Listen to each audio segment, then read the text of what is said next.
Okay, so my recent videos on the Surface Pro X are drawing a bit of a different crowd.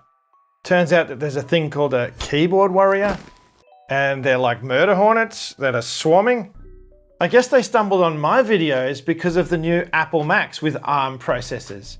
Now that Apple have switched to ARM processors for everything, this online army of fanboys has arrived looking to smash it up and taunt anyone who dares to think different.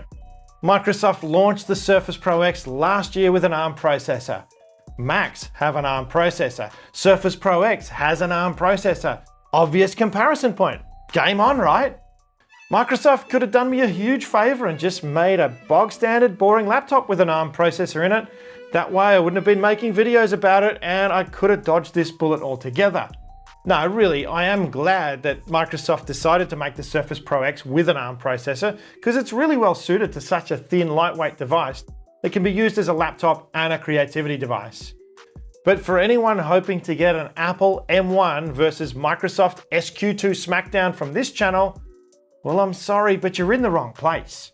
I'm just not interested. Why am I not interested? Well, I'm interested in the human-computer interface. I'm interested in the way people use computers, and I'm fascinated by how they get things done. I'm a productivity trainer and a coach, and I'm interested to help people to become more productive with their use of technology. And I believe that laptops have done all that they can on that quest. So for me in 2020, a device that only allows you to input with a keyboard and a trackpad does not pique my interest. I'm not saying devices shouldn't have a keyboard. It's the most widely used input device on the planet. But it was invented in 1867. And since you all know how to use it very well, I don't think that I can add much value to how you use a keyboard. In 2020, we have the benefit of 50 years of research into the human-computer interface, into creativity and learning. We have a myriad of studies on topics like how people work out problems, take notes, brainstorm, and remember things. And all of that research tells us that there are enormous benefits to multimodal computer input. My Surface devices all cater for keyboard and mouse and voice input, but they also lend themselves perfectly to touch, and most importantly, pen. And if you want to work to the best of your ability with others, and you want to produce the best work that you can possibly produce, then you need to be using a pen in your work. Over the next few weeks, I'll be sharing some of the research behind that statement.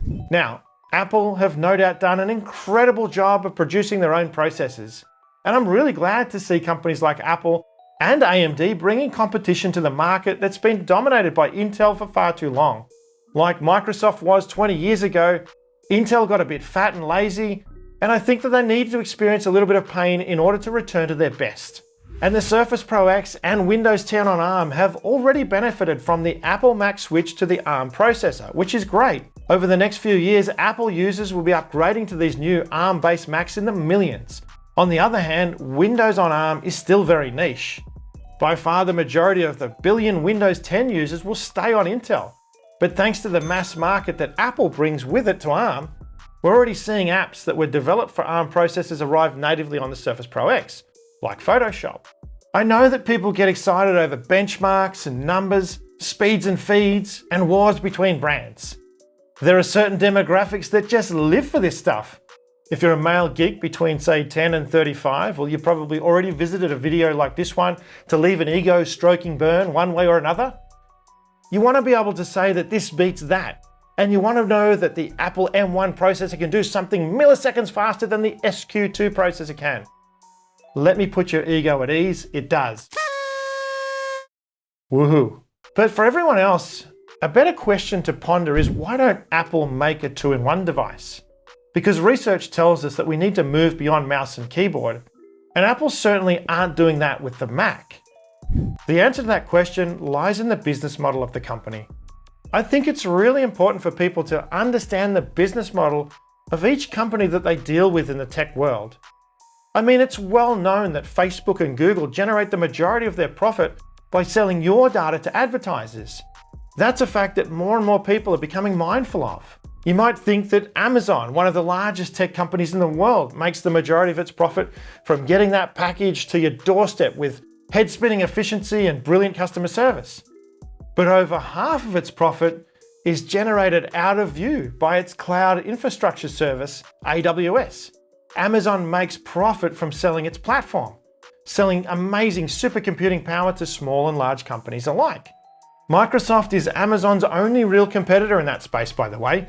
In fact, in 2020, Microsoft derives over 2/3 of its revenue and profit from its cloud computing platform Azure and its productivity suite Office 365.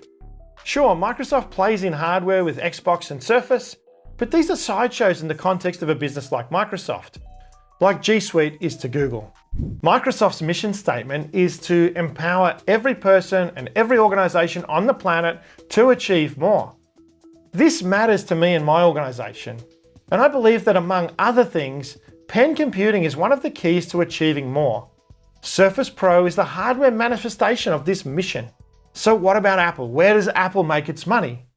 Well, the primary driver of Apple's revenue is the iPhone at over 50%.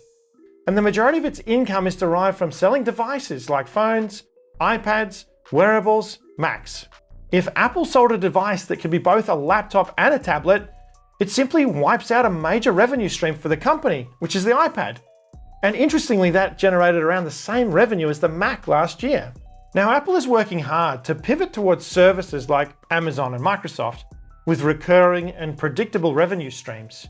But Apple's play towards services is entirely dependent on you buying into their device ecosystem.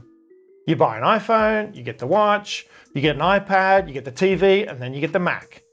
And by then, you're all in on Apple Music, iTunes, the 30% App Store, Apple TV Plus, and the Magic Credit Card to boot. That's where the Apple Services revenue comes from, post-hardware sales. It will always be a shiny new device-driven company, even when the device sales slow down. From their business model and their mission statement, I don't believe that Apple is driven by making me or you more productive. They're driven by getting you to buy more devices. Otherwise, they would have rolled the iPad and Mac together into the MacPad. Because in the computer world, maybe unlike the kitchen, having extra devices is not productive. It's complicated, distracting, and wasteful. Now, this is no conspiracy. The Apple business is the most successful manifestation of consumer-driven capitalism after all. It is what it is, but it's not what we're about here on this channel. I don't want 5 devices to do the job of 1. So I'm not really interested in doing an M1 versus an SQ2 chip comparison. So hey, if you're happy with a keyboard and a mouse and a touch bar and a separate iPad, then go ahead and get the Mac with the M1 chip. You'll live a long and happy life with great battery life. It won't be as productive or creative as it could be, but hey, we're not taking prisoners here. And if you buy an M1 powered Mac, you'll be supporting us by supporting computing on ARM processors anyway. Now don't worry, if you're here for the war, who am I kidding? Those boys are long gone by now. But the M1 would win, by the way, hands down. It's an amazing processor. Personally, I want to achieve more though. I don't want to just do the same old things slightly faster. So if you do too, then stay here and subscribe to this channel. And over the next couple of months, we'll bring you lots of discussion on the science behind the pen, as well as more helpful how-to tips for Surface and more Surface Pro X videos. Of consumer-driven, There's enormous benefits to multimodal. Microsoft could have